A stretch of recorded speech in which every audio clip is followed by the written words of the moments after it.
Let's see. I had one question. This should be our last day asking you, but I just want to know when did this class start? This class technically starts at 9:09. All right, thank you. Because You're welcome. I've actually had my timer on, so I know when I'm actually gonna be here, so I don't just come random times. Also, if you need to know the whole bell schedule, there's a link to it right on our Canvas homepage. Oh, okay.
Okay, and now I am a minute late and getting started, but Miss Kathan was in here going over something with me. Okay, let's see who's here and who's not. I feel like my camera's a little fuzzy because it's rainy outside and I'm just like feeling cozy. So I have my little nook over here and just lamplight. It's very nice, very ambient. All right, we have Charles. We have not Jordan yet. We have Lucas. We have Paulo and Amity and Rosie and John and Tavion. We have everyone except for Jordan. And now we have Jordan. Perfect. Wonderful, wonderful. Okay. So the first thing we're going to do is our last, for a little while anyway, our last imagery thing. I mean, we'll still have more next week, but this will be, we'll do the part together today, and then you'll write a sentence tomorrow, and then all the voice lesson stuff that we've done so far this year will be a grade put together. So you'll have another grade in the grade book after this week. This is kind of a long example sentence. It's more than one sentence, I think. But we're going to look at this little passage by Oscar Hijuelos from the Mambo Kings Play Songs of Love. Again, I'm not familiar with that one, but even just looking at it, I'm seeing a ton of dashes. So I feel like it's going to have something to do with that. So I'm going to go ahead and look at the first question, which is, how does this author create the auditory image of drumming, the auditory imagery? So in other words, how do the words imitate the sounds that they represent? So I'm going to go ahead and read this and think about that question while I'm reading. And now nothing but drums, a battery of drums, the conga drums jamming out in a descarga, and the drummers lifting their heads and shaking under some kind of spell. There's rain drums like pitter patter, but 100 times faster, and then slamming the door drums and dropping the bucket drums, kicking the car fender drums. then circus drums, then coconuts falling out of the trees and thumping against the ground drums, then lion skin drums, then the whacking of a hand against a wall drums, the beating of a pillow drums, heavy stones against a wall drums, and then the thickest forest tree trunks pounding drums, and then the mountain rumble drums, then the little birds learning to fly drums, and the big birds alighting on a rooftop and fanning their immense wings drums. It's kind of actually hard to read. So how does he do auditory imagery through this passage? How do the words imitate the sounds that they represent? We're pretty much all familiar with those noises. Mm-hmm. So yeah, it goes at it from a non-musical perspective in a way. Yeah, which is a really interesting choice that he made. I think it could be easy to just do like automatopoeia stuff to describe drums, but he goes a totally different route, and he is talking about all these different types of drums. And it gives you a tone too, because onomatopoeia doesn't always convey a pitch. Yes, exactly. Well, like we know the difference in what it sounds like to kick a car fender and a coconut falling out of a tree and thumping against the ground. Those are two really different sounds, and they have a different musical tone. So he's kind of like infusing this passage with tone by describing these drum sounds in, like you said, familiar ways. Really interesting. He also repeats the word then 8 times in this passage. He's like, then circus drums, then coconut, blah, blah, then lion skin, then the whacking of a hand against a wall. What is that? It's chronological. Is it chronological? Is that what you said? Yeah. It could be, yeah. I mean, it says, yeah, I think so, that like this is happening and then that's happening. It kind of makes me think of, did you guys ever have to do this? I feel like I did this in an elementary school music class, but where you like make a rainstorm by like snapping and then like, oh yeah. It kind of makes me think of that. Like it's a different sound each time. Like first you're doing this and then you're doing this and then you're doing that. Like that, or it makes me also feel like you're sort of like walking into a room and listing off things as you see them. Yeah, exactly. Like that kind and then that kind. And when I started reading this, actually, I wondered if it was going to be a little bit more onomatopoeia-ish, just because the first one it says really is pitter patter, pitter patter. And I sort of feel like that's sort of onomatopoeia. Like that's a typical sound that we hear when we're talking about rain. But then it went in a totally different direction, which is cool. Yeah, and that repetition does just kind of like keep it going, obviously, but it's moving on from one thing to the next and like changing the tone each time, which is pretty cool. So tomorrow, for the record, you can go ahead and be thinking about this. You're going to write a paragraph where you capture 2 different sounds at a sporting event. I think I might change that to sporting event or musical event, because I like the drum thing. And also, I don't know, if it were me, I have a much easier time writing about music than sports. In your paragraph, try to imitate the sounds themselves with your words. Don't worry about correct grammar. Instead, focus on creating a vivid auditory image. So that's what you're going to do tomorrow. Okay, so the next thing we're going to talk about, why is my FaceTime up? What in the world? We're going to talk a little bit about memoirs, and I'm just going to put this up. This is a very short presentation, but y'all have probably either like read something of a memoir, like maybe not a whole book, but an essay or a story or something, or seen a movie that is a memoir. But we are going to read one in this class. And before we actually start reading the book, we're going to read another couple of essays that are memoirs, that I promise are more interesting than the Santa Ana Winds. In fact, one of them is pretty funny.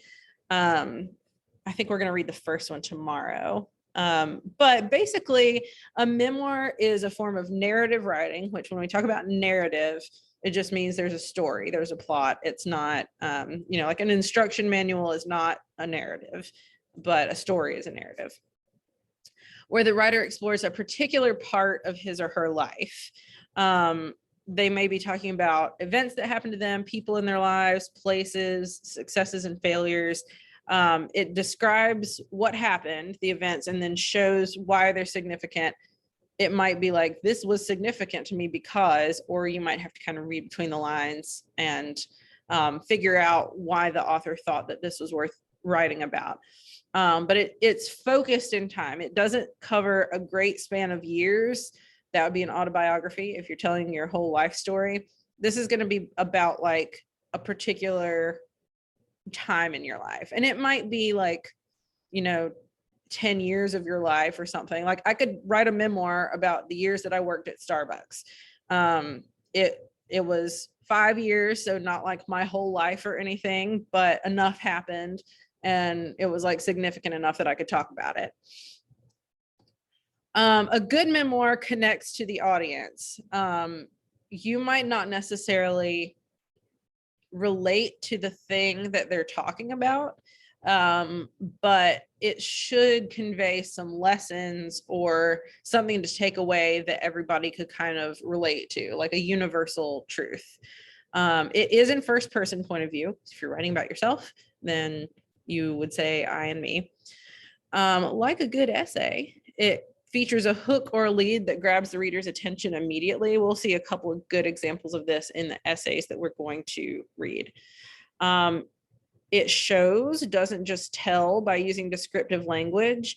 So I think it's really helpful that we've talked about diction and detail and imagery before we get into the memoirs, because those are examples of showing, not telling. Wish I could remember. There's like some famous example of showing, not telling, and it's something like, shoot, I'm gonna have to look it up. It's gonna bother me if I don't. I know that y'all probably are not invested in it, but I am. What is it? Moonlight on the Water.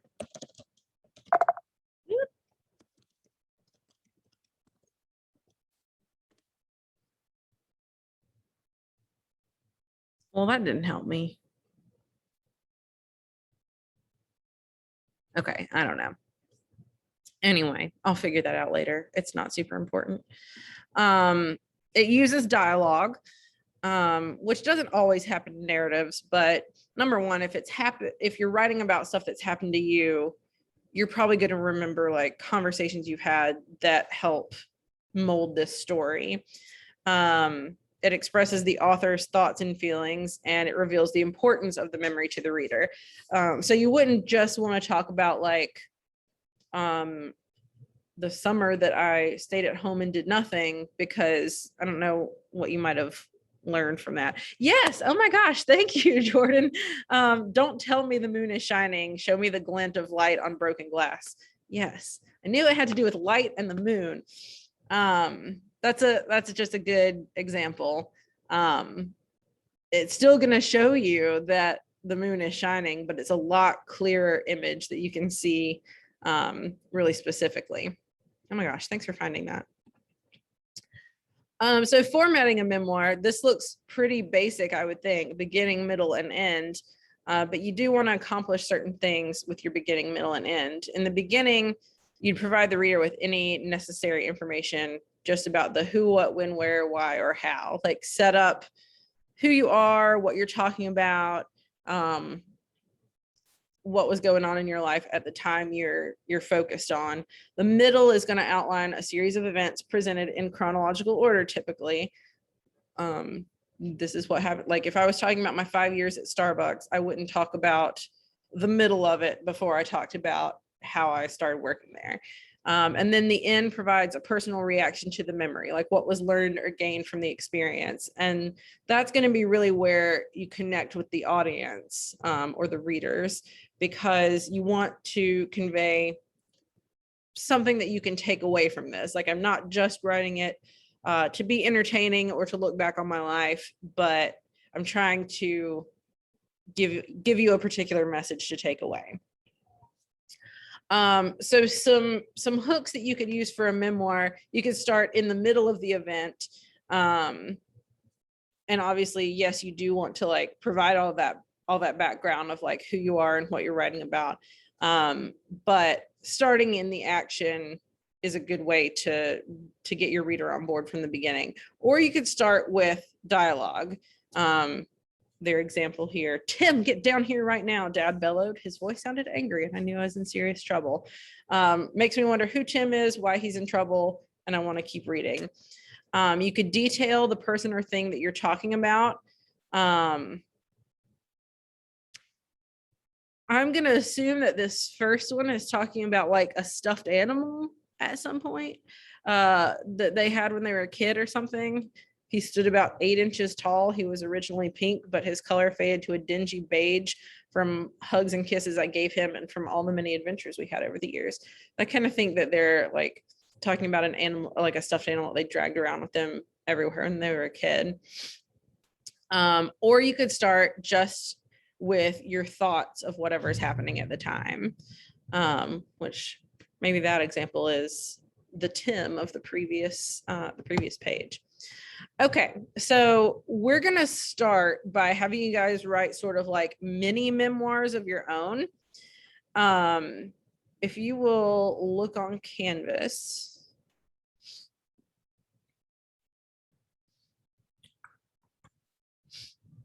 You've got this assignment called Memoir Prompts, and this is super easy, but I'm going to give you the rest of the class time to do it. There's 50 questions here. And you're just going to choose 2 that are particularly something that you think you could write a good bit about, and write a paragraph about each of those 2. You can write more if you choose, but you do need to write about 2 separate topics. Focus on appealing to all 5 senses. Try to show rather than tell. You can choose any 2 you want from this. I will go ahead and tell you, I didn't come up with all of these questions, and some of them are going to be less relevant to you than others. Like I think there's one about like, what was it like to graduate high school for you? And obviously like none of you have graduated high school yet. Some of them are a little bit more personal. Some of them are like about your childhood. But you can pick any 2 you want. And, you know, obviously if you pick a question like, how old were you when you began to drive? Your answer is not going to be like, I was 16 years old when I learned how to drive, and that's it. You're writing a paragraph about it. So you want to talk about like, what was important to you at the time? Like why, how did you feel about learning to drive? This one would actually be an interesting one for me to do because I didn't drive until I was 20. So I could have like some background there and about like why I didn't drive and what it meant to me to be able to. But again, focus on showing rather than telling instead of like, I felt anxious. You could talk about like what you were anxious about and like what you were, you know, if you freaked out when you saw another car coming or something. So you're picking 2 of these. And like I said, about a paragraph each. There's tons of, I mean, there's 50 questions. So, and, you know, don't worry too much about like grammar and mechanics and spelling and all that stuff. The point is not to like write the best thing you've ever written. The point is to try to see like which of these leads me to talk about something. Excuse me. Which of these leads me to talk about more, like which ones do I actually have something to say about? What can I reflect on about these? So I'm going to leave you to it. These are due by class time tomorrow. Just kind of get some experience with what it's like to write about this particular instance or this particular event or person or place in your life, and focus on that. Any questions? Nope. Okay. So I'm going to turn off my video and microphone. If you guys want to leave and do this independently, you can. If you'd rather stay on the call, that's also fine in case you have any questions or anything. But just let me know if you need me. All right. See you tomorrow. See ya.